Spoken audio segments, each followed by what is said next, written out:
لما اخدك معايا في السريع كده فرع بن فوده اللي موجود في مزلقان عين شمس، واعرفك برضك بالمره كده على المنتجات اللي موجوده داخل الفرع. اول حاجه هنبتدي بيها العادي اللي بيناسب كل الناس، اندونيسي فيتنامي حبشي برازيلي، خلطه لذيذه وجميله. تعال نخش على السبيشال حبشي وبرازيلي واندونيسي، منه الوسط ومنه الكولومبي البيور، في كل الانواع زي اكسترا مثلا عندك 95% ارابيكا زي الغامق زي البرازيلي. وتعال نخش على الفليفرات في حاله ان انت مثلا واحد ما بتحبش القهوه وعايز حاجه تديك كافيين، ممكن تاخد فرنساوي وممكن تاخد بندق وبندق قطع توت كوفي ميكس، في نسكافيهات، في كل حاجه موجوده في قلب الفرع، مانجا فراوله، كل الانواع دي موجوده. وتعالى نعمل خلطه بقى لذيذه اللي بتعجب كل الناس، خلطه الكيف اللي الناس كلها بتدور عليها، هي موجوده برضو داخل الفرع من كل الانواع. نعمل خلطه الكيف اللي الناس كلها بتدور عليها، 100 جرام من البن الهندراسي الجميل بتاعنا الوسط عشان يدينا المزازه كده، ونسبه الكافيين بتاعته عاليه برضو، فينفع معانا في قلب الخلطه. وتعالى نخش على النوع اللي بعده، الجوتومالي بديل الكولومبي. على فكره الجوتومالي ده، الجوتومالي من انواع البن المسكره شويه والمزازه بتاعتها تتقبلها كده، فهناخد 25 جرام من البن الجوتومالي بتاعنا. الخلطه دي تقيله جدا، فعايزه واحد كيف قهوه قوي، فلو انت مش كيف قهوه ما تلجألهاش بصراحه، لانها ايه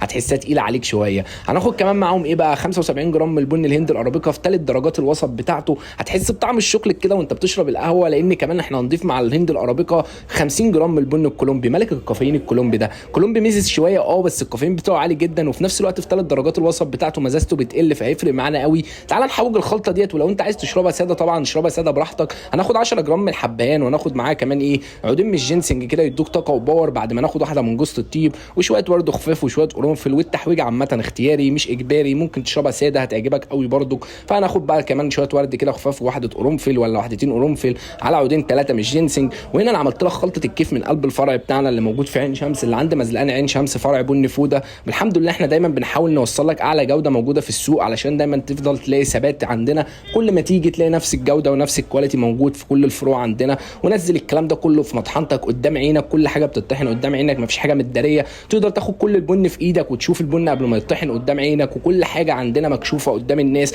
لان احنا ما بنعملش حاجه غلط عشان نداريها زي بقيه الناس اللي بتداري شغلها ودايما تروح تلاقي شغلها مطحون. وما تنساش انا علاء فوده وبقدم محتوى على القهوه.